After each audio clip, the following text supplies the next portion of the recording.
Ugye szó volt arról, hogy a Z-hez hozzátartozó finomatosan a Z-konjugátat baromira nem diffató, annak ellenére, hogy egy gyönyörű lapos sí. Ugye? Emlékeztek? Jó. Van egy másik függvény is. Z-szalvasnyíl Z. Ez mi? Ezt úgy hívják, az identitás. Na, ez tényleg diffató, és ennek a deriváta mindenütt egy. A baj az, hogy ez a két függvény rohadtul megegyezik a valós számokon. Tehát egy valós számnak a konjugátja az ugyanaz, mint önmaga.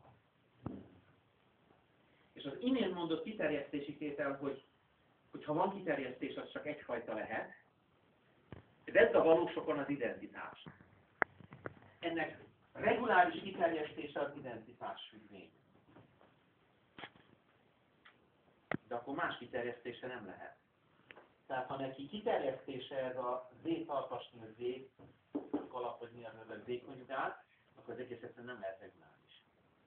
Mert ha reguláris lenne, akkor ő is, meg a másik is, az identitás is kiterjesztése volna a valós identitásnak, következésképp a kettőnek egyenlőnek kéne lenni.